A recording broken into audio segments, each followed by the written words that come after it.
Bueno, mis hermanos, gracias por estar con nosotros. Hoy vamos a hablar acerca de una pregunta: ¿es Dios o tú? ¿Quién va a hacer las cosas? ¿Quién dice las cosas? ¿Dios o nosotros?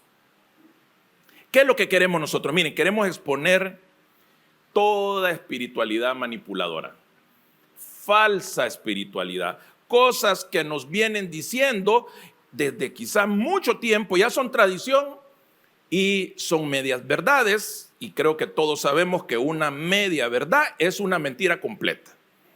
Es importante entender la palabra de nuestro Señor para que no nos equivoquemos y nadie pueda manipularnos. Es importante entender que Cristo vino para darnos libertad.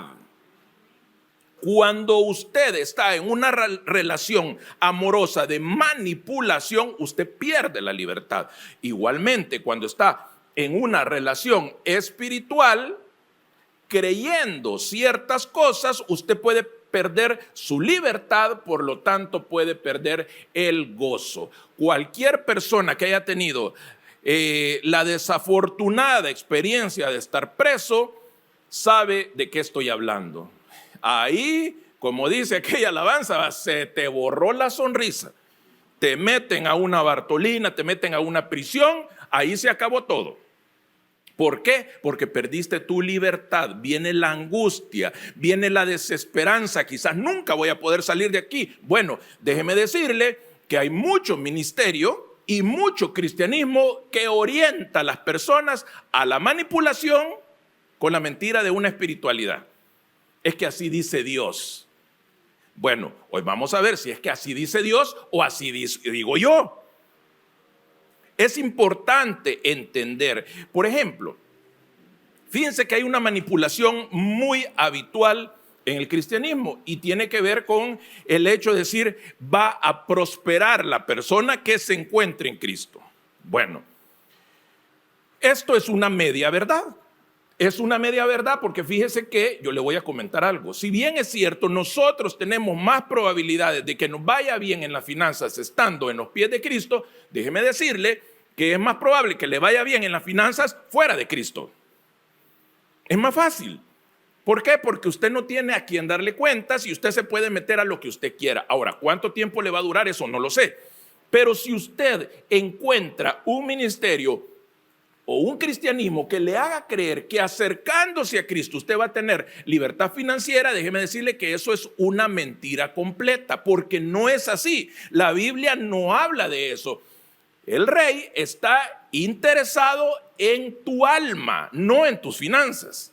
Ahora, si dice de que si nosotros cumplimos ciertos principios, puede llegar eso.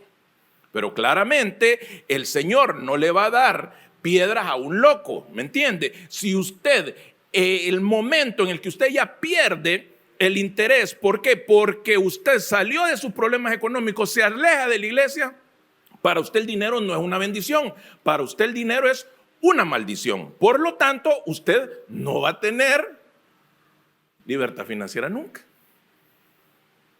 Aunque se acabe las rodillas orando, para usted no es el dinero.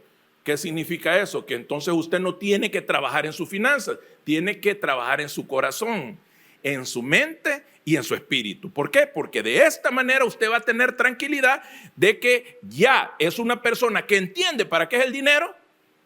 Entonces una persona que el Señor va a decir, no, bueno, este ya entendió, entonces yo le doy lo que le tengo que dar. Bueno, si usted es una persona que constantemente está bajo aquella necesidad de querer tener más y más y más, usted es presa fácil de la manipulación espiritual de la prosperidad. Presa fácil. Usted, si viene un hermano y le dice, mire, hermanita, el Señor me ha dicho que su negocio va para más. Pacte esta palabra y traiga $200 y usted va a tener la cobertura del Dios Altísimo. No, hombre, si usted va a caer redondita. ¿Por qué? Porque usted le está oyendo de que Dios está diciendo. Y como usted tiene un interés en prosperar, bueno, a usted se lo van a timar. Es importante que los líderes salgamos de esa situación. Miren, hay situaciones que no tienen nada que ver con el evangelio. ¿Por qué esto prospera? Porque hay líderes que están interesados en que una iglesia crezca. ¿Por qué? Porque viven de los ministerios. Está bien, eso es bíblico. Un servidor dice que todo obrero es digno de su salario. Eso es bíblico, está bien. Yo no voy a ir en contra de eso. Ahora, lo que sí hay que decir es que cuando una persona está obsesionada en hacer crecer un ministerio para que ese ministerio provea de fondos para quien sea o para lo que sea, ese ministerio va a caer en la manipulación porque está sediento de dinero. Es importante que todo cordero es el que recién inicia en el cristianismo, rápido se haga oveja. ¿Por qué? Porque la oveja no es tan manipulable como el cordero. Ahora, si usted no quiere saber nada de Biblia, pues entonces usted va a ser presa fácil de todo tipo de manipulación. Es importante que aunque algo sea de tradición, usted entienda qué es lo que dice la palabra. Y si la palabra está en contra de la tradición sale sobrando porque lo principal es la palabra. En el libro de Deuteronomio, en el capítulo 8, versículo 18, dice así: acuérdate de Jehová tu Dios. Yo no sé si aquí hay alguien que se le había olvidado Jehová su Dios. Y hoy ha venido y dice, bueno, me acordé. Porque Él te da, dice la palabra, el poder para hacer las riquezas. Yo no sé si usted se está dando cuenta que Él no dice, Dios da riquezas. Dice la palabra que Dios da el poder de hacer riquezas. Cuando a usted le prediquen o a usted le den un mensaje de que es por medio de Dios que se hacen la riqueza, eso es falso. Dios te va a dar inteligencia y te va a dar fuerza para que vos hagas las riquezas. Dice, a fin de confirmar, ¿qué dice? Su pacto. ¿Es mi pacto o es su pacto? ¿Cuántos ministerios hay que le dicen pacte, hija? Pacte. Dios es un Dios de pactos, le dicen, ¿o no? Y viene usted, Señor, yo te prometo que ya no voy a regañar a mi esposo, pero dame esto que te estoy pidiendo. No existe ni un solo pacto de hombres con Dios. Eso no existe.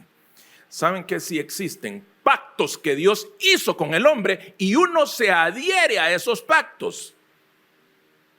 Cada vez que a usted le digan, mire, selle ese pacto, selle esa palabra de tanto, o haga esto, o le dicen, mire, váyanse hincados de aquí hasta Esquipulas para que el Señor haga lo que usted quiere que Él haga, entonces usted no le está alabando a un Cristo Rey.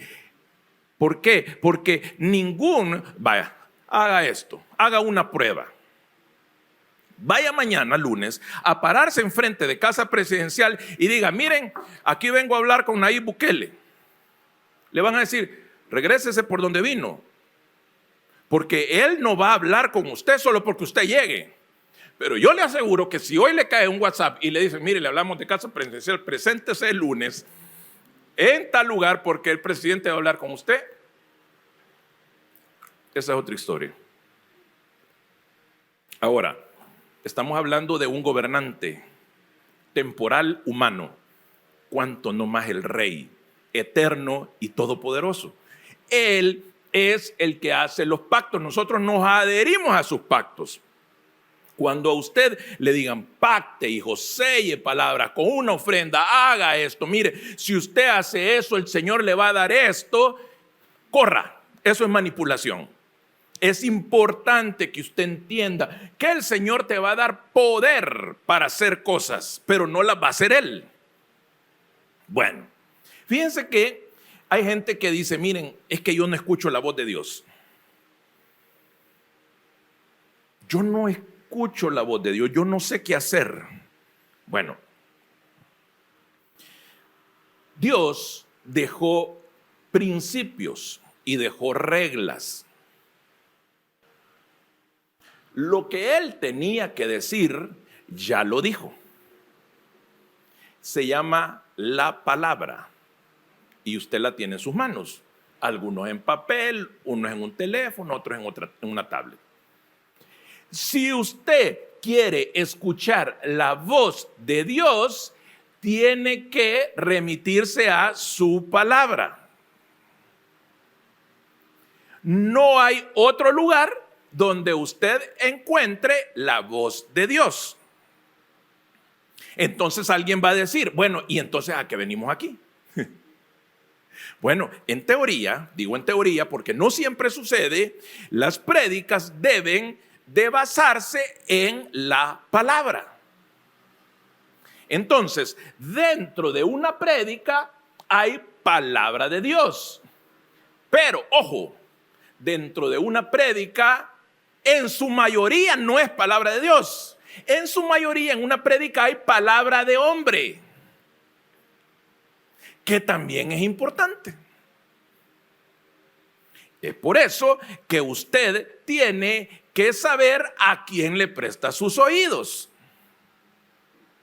¿Por qué? Porque una prédica, es cierto, hay palabra de Dios y se cita la palabra de Dios, pero en gran parte es palabra de hombre. Es necesario encontrar consejos. Cuando usted quiera saber de finanzas, bueno, lea la palabra, inundada la palabra de finanzas. Está llena la palabra de finanzas. ¿Quiere un consejo de hombre? Bueno, entonces busque quien tenga evidencia de que tiene buenas finanzas. ¿Qué hace usted pidiéndole consejos a una divorciada de cosas de matrimonio? Yo no estoy descalificando a la divorciada porque tal vez la divorciada es una mujer de oración. Bueno, si usted mira que esa mujer es de oración, pregúntele por oración y pídale un consejo. Dice en la multitud de consejeros, ¿qué dice? Ahí está la sabiduría. Cuidado a quien le presta sus oídos. Cuidado. Es importante escuchar prédicas, sí, pero es más importante leer la palabra, estudiar la palabra, escudriñar, dice, a fondo. Mire, usted lee un versículo y un día le dice una cosa y otro día le dice otra. Es importante quién es la persona que usted le está prestando sus oídos. A mí, miren, es bien interesante. Cuando usted le presta sus oídos a cualquiera,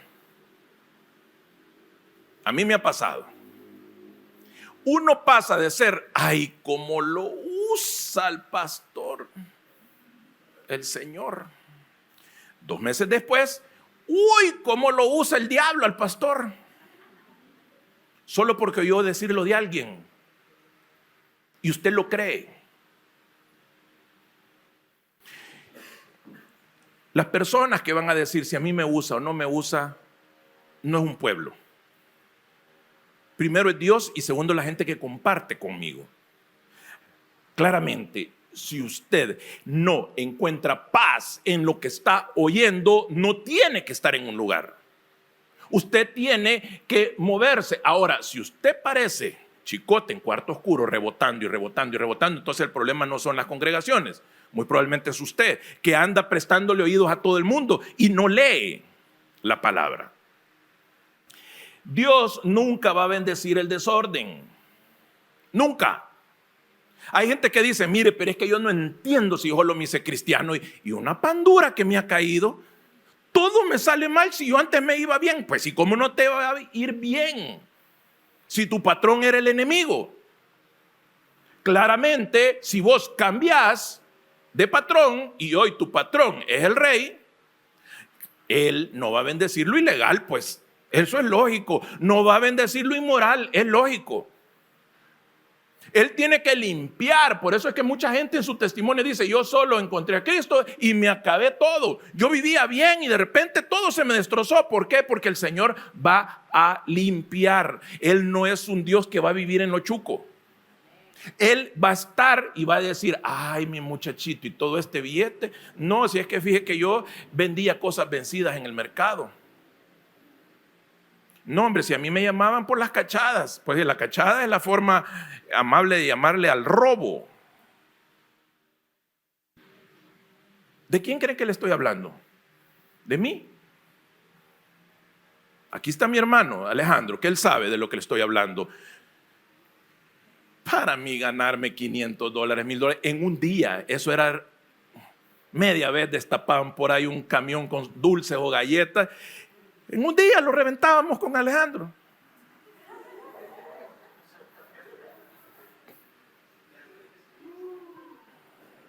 Mire, y yo bravo, pues, porque en una Semana Santa nos robaron todito. Todito nos robaron. Y llego y habían unas señoras donde estaban las bodegas, que eran de estas amarraditas de la cabeza. Y yo le digo: mire, madre, no, aquel fue y no vio. ¿Cómo no? Si sus empleados pasaron toda la Semana Santa sacando la mercadería. Solo una escoba habían dejado así parada, mire, en medio del todo de la bodega. ¿Qué creen que hizo el siervo? Pues no, estos babosos los vamos a fregar. Miren, fuimos a amenazar a los papás, fuimos a amenazar a las mamás.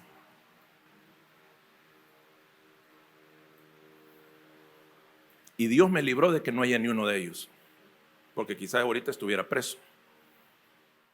¿Sabe qué sucedió? Que al poco tiempo yo estaba en una reunión con un amigo que él salía a predicar a los pueblos.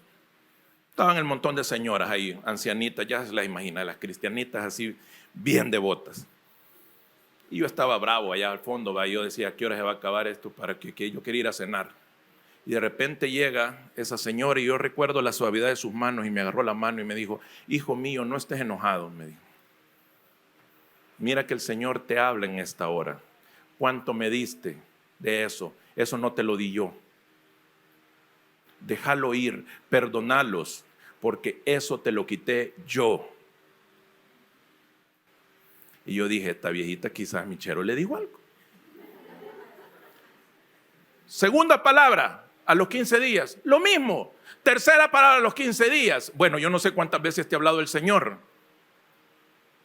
pero el Señor te está diciendo algo esta mañana y Él ya no lo va a volver a decir, porque a mí no me lo volvió a decir. Gracias a Dios, gracias a Él, yo entendí de que yo lo que tenía era una suciedad gigante, y gracias a Dios que no nos habían metido presos por lo que hacíamos. Entonces, ¿cuándo va a suceder eso? Miren, ¿saben por qué estoy hablando? Porque ya prescribió, ya me averigué. Vaya, ahora déjenme preguntarle algo. Imagínense que hoy alguien me diga: mira, hay una gran bendición. Ah, no, hombre, ¿y eso? Sí, vos, mira, tenemos 3 furgones allá de galletas vencidas. Solo hay que cambiarle la fecha de vencimiento y te vas a ganar tanto. Eso se llama manipulación espiritual. Eso no es bendición. Eso es delito.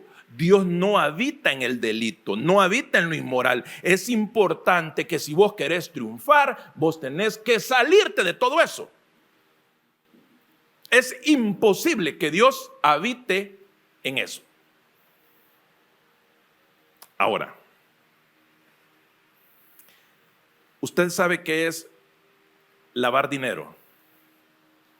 Hay mucha gente que, aunque diera risa, piensa que es que los billetes les va a quitar las manchitas.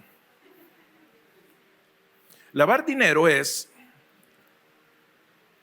dinero que está en efectivo, fruto de extorsión, drogas, coimas, mordidas, como le quiera llamar. Eso, introducirlo al sistema financiero. Eso es lavar dinero. ¿Por qué? Porque el dinero ya aparece legal. Bueno, déjeme decirle algo, hay ministerios gigantescos que han tomado diezmo de narcotraficantes y creen que porque la persona ganó tanto en lo ilegal y de eso diezma, el dinero ya se limpió. Ya se limpió. Eso es manipulación. Es manipulación y es peligroso. Es peligrosísimo cuando usted, en el nombre del Dios Altísimo, revuelve las babosadas y le hace creer a las personas de que si bien es cierto, pues sí, yo me dedico al trance, pero yo diezmo. Del trance diezmo. Pues no hay problema, hijo. El Señor sabe nuestras debilidades. Siga transando y traiga su diezmo. Yo creo que hay muchos líderes que no tienen valor de decirlo, pero yo sí lo he escuchado en lo privado. A mí no me importa de dónde vienen los diezmos. ¿Por qué? Porque él sabe sus tratos que tiene con el Señor. Fíjense que sí dice Dios.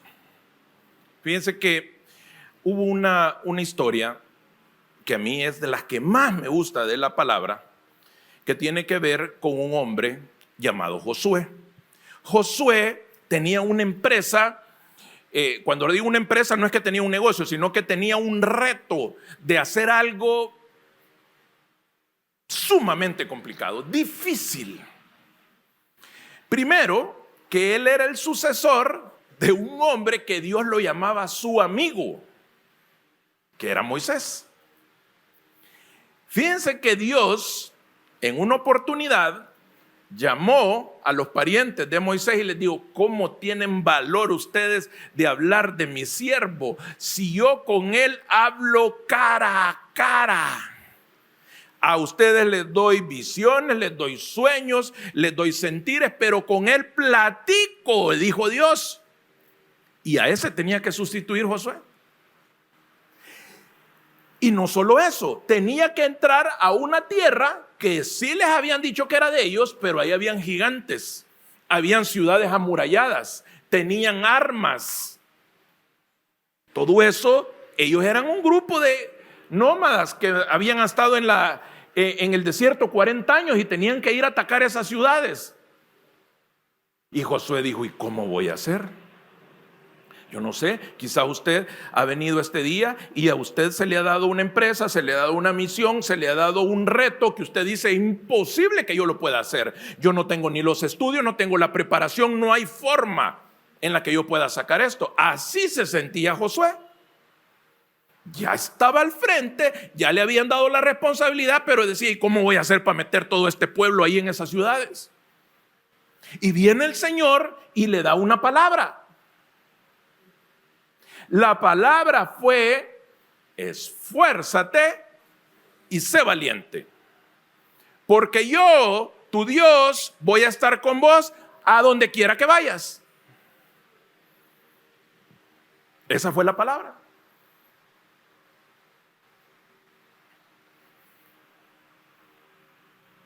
Unos versículos después: solo te mando, le dice, a que te esfuerces y que seas valiente. Y unos cuantos versículos después, ¿qué creen que le dice? Solo te digo, esfuérzate y sé valiente. ¿Cuántas palabras habían? Una, dicha 3 veces, ¿verdad? Bueno, esa palabra fue eficaz, funcionó y quedó escrita en el libro de la vida, en la palabra del Señor. Ahí está. ¿Saben qué pasó? Pasó que el pueblo siguió creyendo en esa palabra y se volvió una tradición. Y los grandes hombres de Dios, cuando iban a hablar de lo que decía Dios, ocupaban esa palabra, no se inventaban otra. Entonces, 400 años después, aparece un jovencito, un jovencito que no tenía destrezas militares, era pequeño y cuidaba ovejas. Este hombrecito, cuando le dijeron, vas a ser el rey de Israel, el rey actual lo echó. Se desesperaba cuando oía que hablaban cosas bonitas de David, que es el que estamos hablando. Saúl se volvía loco cuando decía a la gente, es que sí, Saúl mató 1000, pero David mató 10,000. Se desquiciaba. Entonces, ¿qué le pasó a David? Tuvo que irse a huir.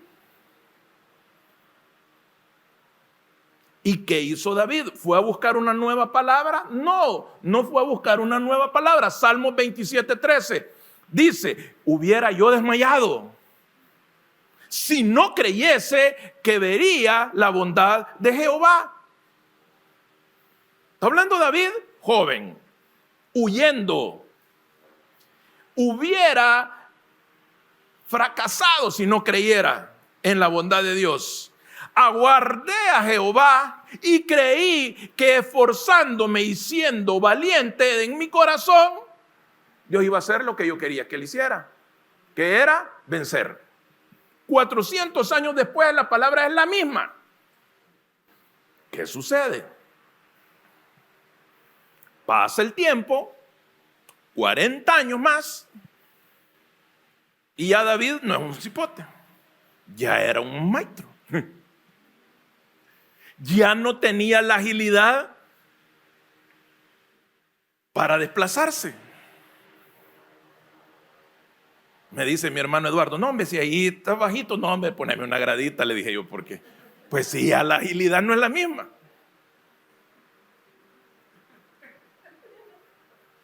Su marido, el que juega fútbol, antes llegaba y hacía pechada. Hoy no, pasa en cama 2 días después de un partido de fútbol. Está bueno, Melvin. ¿Qué pasó? Estaba toda la tropa israelita con su rey David. Pero había un problema, que ellos iban aquí contra los amonitas.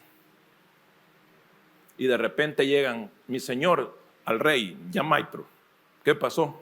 Allá atrás vienen los sirios, le dijo. ¿Cómo? Les dijo. Sí, se han puesto de acuerdo. Ahorita vienen los amonitas por aquí y los sirios por la retaguardia. Y dice que en ese momento los grandes hombres de guerra le temblaron las canillas. Segunda de Samuel, capítulo 10, versículo 12. Se para David enfrente y les dice, así dice el Señor, esfuércense y sean valientes por nuestro pueblo y por las ciudades que Dios nos ha dado, y haga Jehová lo que bien le pareciere.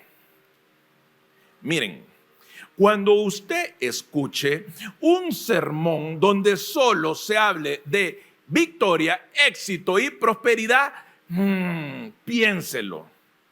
Porque la vida real no es de victoria, éxito y prosperidad. La vida real es de victorias y de derrotas, éxitos y fracasos. Usted pudo haber fracasado en 3 negocios, pero en el 4º le pega. Y no es porque nosotros 3 usted era malo y hoy es bueno, no, es porque él es bueno y usted fue esforzado y fue valiente y se volvió a arriesgar creyéndole a él. ¿Qué pasó? Aquí viene David y les dice, esfuércense, esforcémonos por nuestro pueblo, salgamos adelante y que Dios haga lo que él le parezca. Él no les dijo vamos a ir a ganar, les dijo que Dios haga lo que él le parezca. Bueno, 30 años después, ¿qué creen? Ya ancianito. Y hay algo que yo creo que a muchos de nosotros nos preocupa. ¿Qué va a hacer de nuestros hijos cuando nosotros ya no estemos? ¿Cómo ellos se van a desarrollar? ¿Será que se van a mantener en el evangelio? ¿Será que su temor de Dios va a durar? ¿Será que se van a encontrar una buena pareja? ¿Será que van a poder comprar una casa, un apartamento? ¿Será que van a tener un buen trabajo? ¿Que van a seguir estudiando? ¿Qué va a pasar? Yo recuerdo cuando mi papá estaba en su lecho de muerte, yo le dije, papá, ¿qué te preocupa? Nada, me dijo. Nada, estoy tranquilo, solo hay una cosa, me dijo. ¿Qué? Tu hermano, me dijo, tu hermano Alejandro. ¿Por qué? Porque él todavía estaba estudiando. Entonces lo único que le preocupaba a aquel hombre en los últimos días era su hijo. Aquí hay muchos, solo el que no tiene hijos no va a entender eso. ¿Qué pasó? Fíjense que David estaba preocupado porque Salomón, que era su hijo, no tenía experiencia. Salomón era un joven, pues que sí había tenido ya la unción, pero que no se sabía si le iba a poder mantener ese gran reino que el Señor había levantado de los israelitas. Y cuando Salomón estaba ahí, el Señor le dijo: mira, Salomón va a construir el templo. Salomón va a ser el que va a levantar el templo. A él le voy a dar la fuerza, le voy a dar la energía, y no te preocupes. Entonces viene Primera de Crónicas, capítulo 28, versículo 20. El Señor le habla a David a lo largo de toda su vida. ¿Y qué le decía? Esfuérzate y sé valiente. ¿Qué creen que le dijo a su hijo? La palabra no cambia, hermano. La palabra es la misma. Y le dice, además, David dijo a su hijo Salomón, Primera de Crónicas 28, 20. David hablándole a su hijo en el ocaso de su vida y en el renacer del nuevo rey, en el nacer, perdón, del nuevo rey. Sé fuerte y valiente y pon manos a la obra. No tengas miedo ni te desanimes, porque Dios el Señor, mi Dios, estará contigo. No te dejará ni te abandonará hasta que hayas terminado toda la obra del templo del Señor. La palabra sigue siendo la misma. 200 años después, el pueblo había caído en problemas. Habían ya muchos pleitos y el Señor levanta un gran hombre llamado Isaías. Pero él tiene grandes dudas. Él no sabía si iba a poder hacer lo que Dios le estaba diciendo. Pero él es purificado por medio de un ángel. Le dice, mira, vas a hablar en nombre de Dios, vas a aconsejar a muchos reyes. ¿Y qué creen que habló Isaías? Isaías 35, 3 y 4. Esto es lo que les decía a los reyes. Fortalezcan las manos débiles. Fortalezcan las manos débiles. Afirmen las rodillas temblorosas. ¿Qué estaba diciendo? Esfuércense y sean valientes.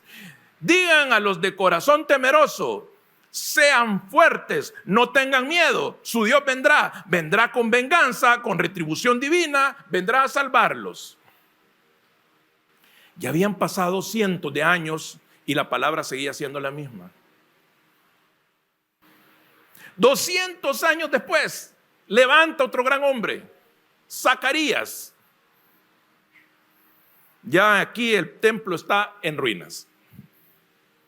Se acabó aquel templo maravilloso. Y no solo eso, ellos estaban cautivos. Había un problema más fuerte, creo yo, que los anteriores, porque no solo había templo, sino que también había el problema de que eran presos. Zacarías 8, versículos 5 y 6. Y las calles de la ciudad estarán llenas de muchachos y muchachas que jugarán en ellas. ¿Saben qué había? Ruinas. No había muchachos ni muchachas. De esas ruinas el Señor iba a levantar lo que le estaba diciendo. Las calles de esta ciudad estarán llenas de muchachos y muchachas que jugarán en ellas. Así dice Jehová de los ejércitos. Si esto parecerá maravilloso a los ojos del remanente, el remanente es lo que se había ido de este pueblo en aquellos días, iba a ser maravilloso. También será maravilloso delante de mis ojos, dice Jehová de los ejércitos. En el 9. Así ha dicho Jehová de los ejércitos: esfuércense vuestras manos, los que oyen en estos días estas palabras de la boca de los profetas, desde el día que se echó el cimiento a la casa de Jehová de los ejércitos para edificar el templo. Esfuércense, sean valientes. Entonces yo te voy a preguntar una cosa: ¿vos para qué querés escuchar otra palabra? Si vos querés tener éxito, ¿para qué vamos a cambiar la palabra eficaz del Dios Altísimo? ¿Qué creen que va a decir el Señor si aquí levantara un profeta en nuestros tiempos, en nuestra congregación, en nuestro país, yo no sé dónde? ¿Qué creen que va a decir? ¿Ah? Va a decir lo mismo, porque la palabra es una. Y si funcionó en esos tiempos, va a funcionar hoy. Si vos te querés llevar una palabra, yo te la voy a dar. Josué 1:9, yo te lo he ordenado: sé fuerte y valiente, no tengas miedo ni te desanimes, porque el Señor tu Dios te acompañará donde quiera que vayas. Eso es lo único que tenemos que saber. Todo lo demás es manipulación. Ahora, si usted quiere oír un consejo mío, yo se lo puedo dar. Pero mucho cuidado con decir: es que Dios me dijo. Es que no, así dice Dios. No, hermanita, yo siento de Dios. No, espere, que ahorita estoy viendo una rubia que anda detrás del panzón de su marido. ¡Ora, hermana! Ahí anda. Sí, es rubia, ya la vi. Y la mujer miedosa y dice: ay, me va a dejar el gordo.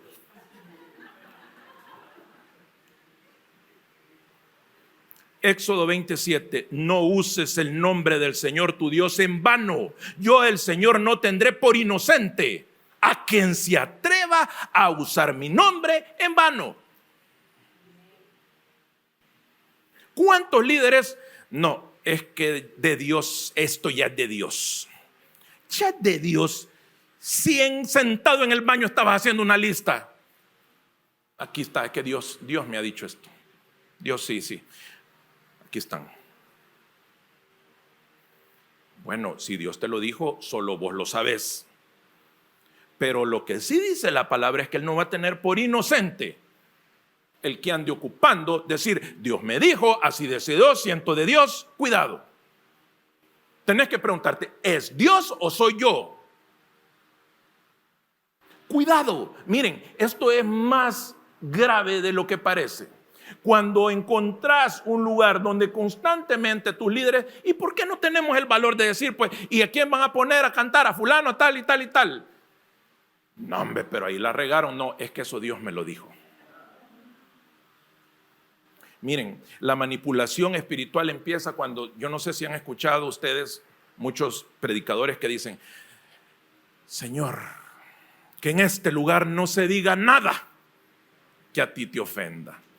Y a los 10 minutos están expulsando toda la cólera que sienten con alguien desde el púlpito. Pero como creen que ya dijeron de que ahí no se diga nada, que a él no le parezca, piensa que entonces ya eso es parte de Dios. Él no va a tener por inocente al que diga esto es de Dios cuando no es de Dios.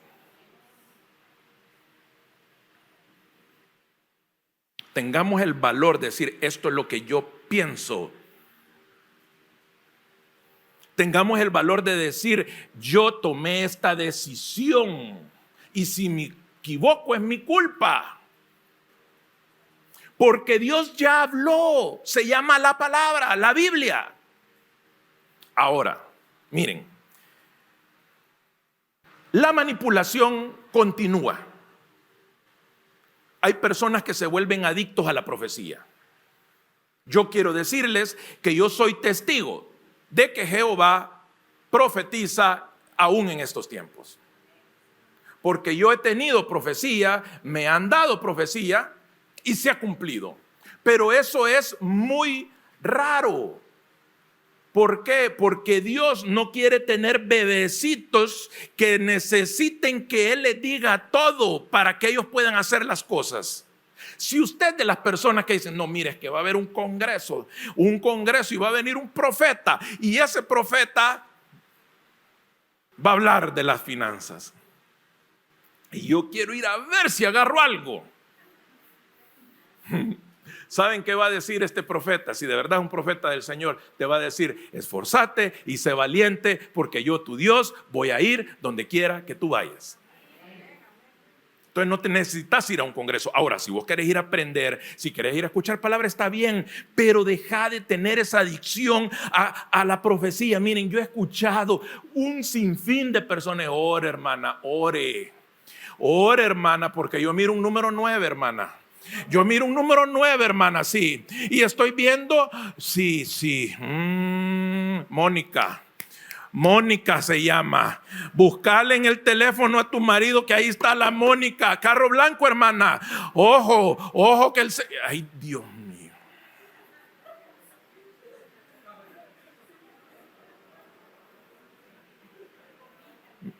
Veo un cheque. Veo un cheque.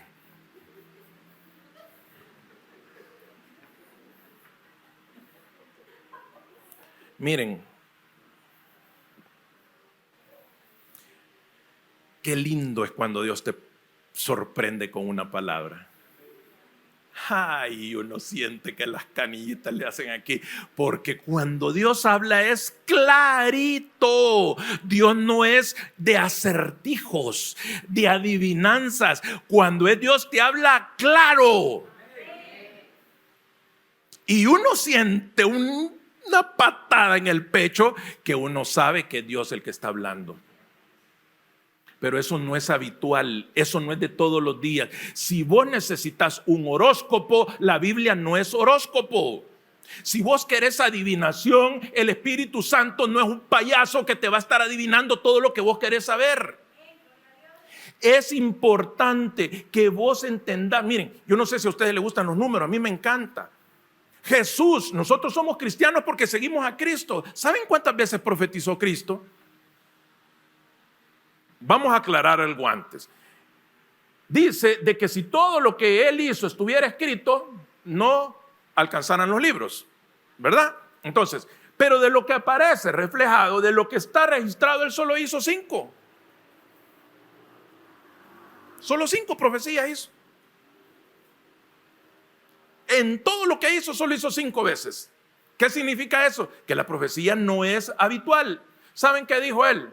Voy a morir y voy a resucitar. ¿Se cumplió? Se cumplió.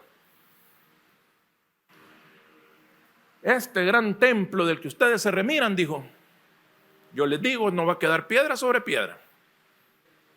Vayan a buscar ese templo, ya no existe. Solo un muro ha quedado ahí todo feo donde los judíos llegan a llorar, se llama el muro de los lamentos. Es lo único que hay. Dijo, todos los que me sigan van a ser perseguidos. Sucedió también. Después dijo, bueno, dijo, Pedrito, vos que te la llevas de gallito, cuando él cante el gallo me vas a haber negado 3 veces. Y pasó. Y la última que dijo es, voy a regresar. Y eso es lo que estamos esperando. Bueno, solo eso. Y después, ¿saben cuántos milagros hizo? 37 que están documentados. Significa que es 6 veces más probable que vos tengas un milagro a que tengas una profecía. 50 veces se refirió a la palabra. Es decir, si usted quiere saber qué es lo que más hizo Jesús, es citar el Antiguo Testamento. La palabra que es única y eficaz es lo que Jesús hacía. Jesús citaba el Antiguo Testamento y predicaba sobre el Antiguo Testamento. 50 veces, miren, 40 veces habló del amor, 35 veces habló de la oración, aparecen 23 prédicas, más de 30 veces habló específicamente del dinero. ¿Qué significa eso? Que si vos sos un adicto a la profecía, probablemente hay otra cosa atrás de eso. ¿Por qué? Porque para Jesús era más importante los milagros, la conversión de los pecadores. Miren, ¿saben que Jesús aparece 17 veces hablando con prostitutas, publicanos, ladrones, asesinos? Quiero que Dios me hable. Ya habló. Dios ya habló. Se llama Biblia. Miren, por último, aquí terminamos porque hay un sinfín de manipulación. Otra cosa con la que usted es fácil de manipular es con el dinero, diezmos y ofrendas. En el Génesis, Abraham diezmó de todas sus ganancias. Cuando usted va a buscar después de Deuteronomio, Levítico, Números, en todas dice que es necesario diezmar. Ahora, yo no sé si usted se ha preguntado, ¿por qué diezmar no es uno de los 10 mandamientos?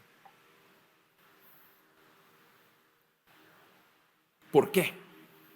¿Por qué fuera más fácil? No matarás. Bueno, vamos a matar. No adulterarás. Entonces no vamos. Diezmarás. La manipulación viene cuando se tergiversa y empezás a escuchar cosas como de tanto hermana, de tanto hermano. No aparece ningún pasaje en la Biblia que hable de diezmo anticipado. El diezmo es de lo que ya Dios te dio. No existe aquello, yo voy a pactar. Señor, si yo me gano la lotería esta semana, yo le regalo el aire acondicionado a los de Llenos de Amor. Está loco usted. ¿De verdad cree que Dios va a decir, me va a regalar el aire, mi hermanita, que se gane la lotería? Estás loco, no has entendido nada. Porque el diezmo es en agradecimiento de lo recibido. Vos no podés, aunque te manipulen a vos, vos no vas a poder manipular nunca al rey. Señor, si mi negocio, mira, si vendo esta casa, Señor, yo te prometo que yo le voy a dar 5 pesos a mi mamá.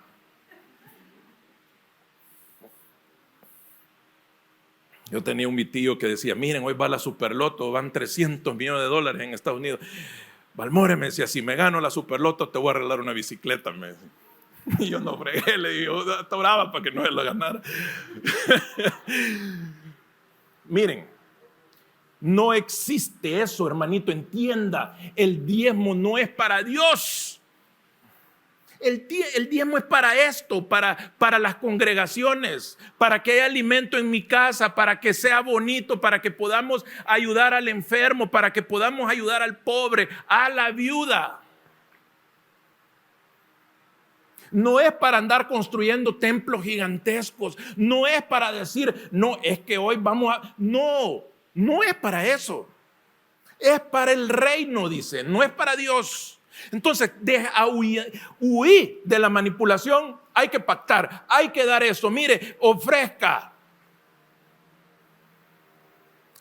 Yo he escuchado personas que se paran en un púlpito y dicen, y el Señor le va a dar el 100 por 1.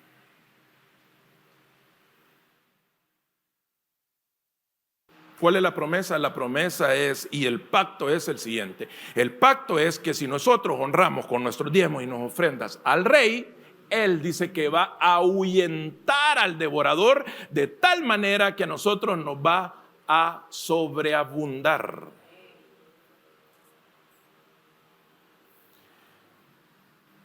Pero ¿qué pasó?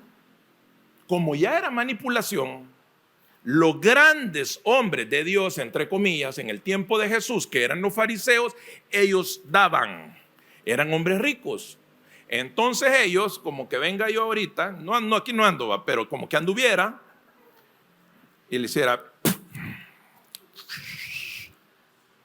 aquí están estos $500, pero de aquí arriba para que todos vieran.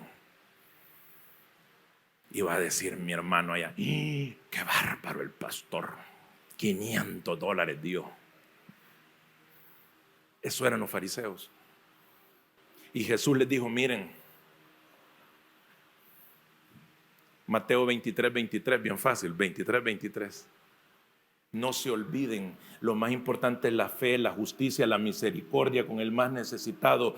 Hagan el diezmo, pero no se olviden para qué es. Que tu mano no sepa lo que hace la otra. ¿Por qué dice todo esto? Porque en ese momento ya era un tema de a ver quién daba más por vanidad. Y el Señor les dice, mire, para mí es más importante esta ancianita que dio de lo que le faltaba que los ricos que dan de lo que les sobra. Si usted cree que un ministerio se va a sostener por sus diezmos, usted está loco. Miren, las obras se sostienen por la misericordia de Dios. ¿Saben qué pasa? ¿Qué sucede cuando yo miro estas sillas? Yo decía, ¿y cómo hacemos pues si no tenemos ahorita para comprar sillas? Y de repente alguien me dice, mira, yo te las doy. ¿Qué pasa? Cuando vos entendés que Él es el que sostiene todo, vos estás tranquilo.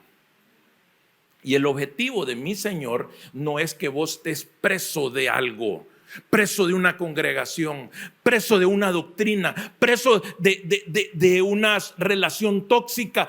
Él quiere que vos estés libre, confiado. Mire, hermano, es que viera el 2025 viene perro.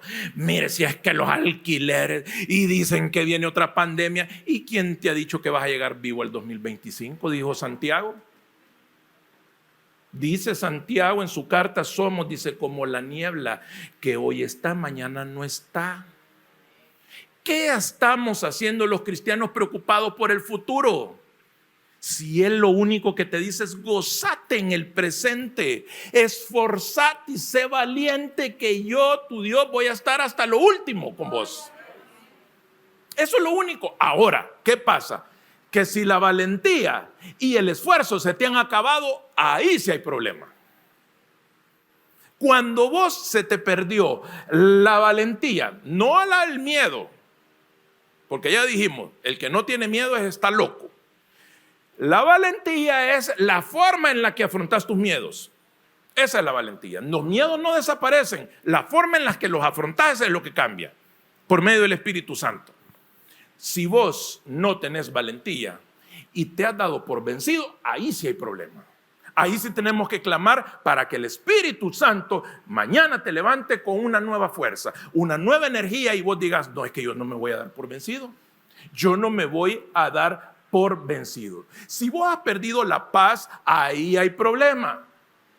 Porque la paz es el árbitro, es aquello que te hace sentir. ¿Será que, miren, cómo queremos ser cristianos maduros si todo le estamos preguntando a Dios qué vamos a hacer? Mi mamá siempre cuenta una historia de que dice que cuando yo estaba pequeño, en aquel tiempo que no habían duchas de agua caliente, era la pila, o en su defecto el barril, con el agua llovida. Entonces, si usted quiere ver de cerca al Altísimo, échese una guacalada de un barril en la madrugada y usted va a sentir que lo tiene cerquita.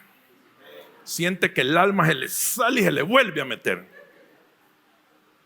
Entonces yo siempre le decía a mi mamá, mami, sí, hijo, me baño, le decía yo.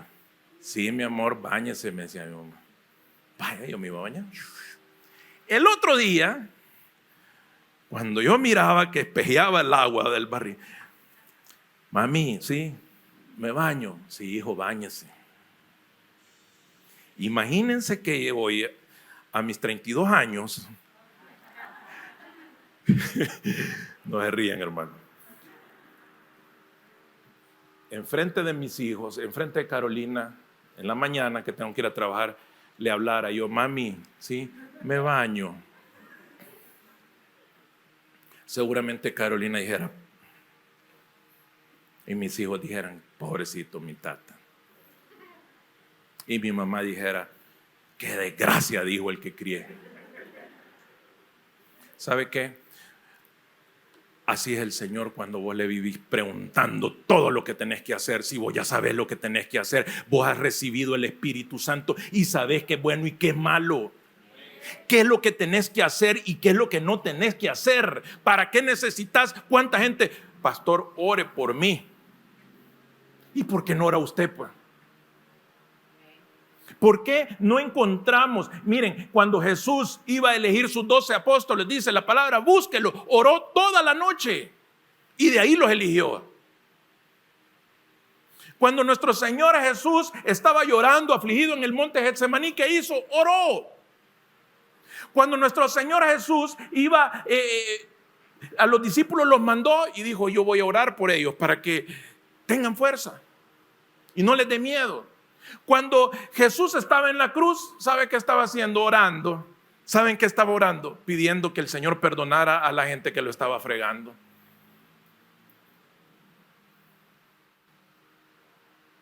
Cuando Pedro lo traicionó, Jesús oró y dijo que Pedro no se vaya a desinflar por esto que hizo. Si vos querés entender qué es lo que Dios quiere para vos, tenés que tener intimidad. Es lo que tenía Jesús, intimidad con Él. No con una congregación, no con un pastor, ni siquiera con tu pareja, con el Dios Altísimo. Intimidad significa que en lo más refundido de tu casa, cuando tus hijos estén dormidos, cuando tu marido esté como que es olla de frijoles y de tamales, roncando por arriba y por abajo, andate para un lugar y ahí la intimidad con el Padre. En donde nadie llega de tu negocio, ahí. En donde tu oficina, todos se fueron a almorzar, encerrate. Intimidad. Dependencia de Dios absoluta. Mostrale que de verdad hay amor cuando vos te conmoves por la humanidad que sufre. Cuando decís, si es cierto, yo me puedo aquí quedar viendo televisión, pero mejor me voy a ir al 911 y voy a ir a mojarme y a repartir comida. Ahí le estás demostrando al Señor que tenés amor. Ese momento es el que te va a llevar a una cosecha donde vos ya no vas a tener necesidad de estarle diciendo a Dios todo el tiempo, ¿y qué querés que haga? ¿Y qué querés que haga? Miren, fíjense bien, dos amiguitas bien cercanas, el esposo con la esposa, un padre con un hijo, basta una mirada y un gesto y el otro ya entendió lo que le queremos decir.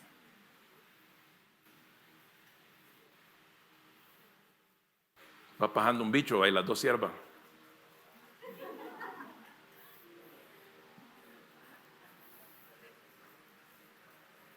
Está el bicho brincando, va, y la mamá. Y el bicho sabe que es una gran zapateada. Así es Dios con sus amigos, así es Jesús con sus amigos. Vos vas a sentir, vas a empezar a actuar de una manera y te va a empezar a llevar sin necesidad de pastores, congregaciones. No estoy diciendo que está mal congregarse porque Jesús lo dejó y dijo, congréguense. No sean como los que tienen por costumbre dejarlo de hacer, hagan como yo lo hago. Jesús se congregaba. Ahora, si vos estás esperando que un rato de domingo te va a servir para toda la semana, va directo al fracaso. Es importante entender que el Dios que nosotros alabamos es un Dios que va a estar todo el tiempo cerca para que nosotros podamos tener esa sabiduría que es saber qué decisión tomar. Si vos hoy sos honesto con él y le decís, mire papito, se me acabaron las fuerzas, no tengo para cumplir su palabra, porque ya no tengo fuerzas. Si usted en esta hora viene y dice, mira papito, No tengo valentía. Se me acabó. No puedo cumplir tu palabra. Pide y se os dará, dice. Vamos a estar en un momento de oración. Gracias a las personas que nos estuvieron viendo. Déjeme decirle que tenemos un Dios que renueva las fuerzas. Un Dios que te va a dar la valentía que estás necesitando. Si vas en tu vehículo, si estás en tu casa, pone una alabanza. Entregate un momento de intimidad con el Rey y te vas a dar cuenta que Jesús es nuestro Salvador, que el Espíritu Santo es nuestro Consolador, y te vas a dar cuenta que el Dios Altísimo es el Creador. Yo no sé qué estás necesitando, pero ellos sí lo saben. Que el Señor te bendiga.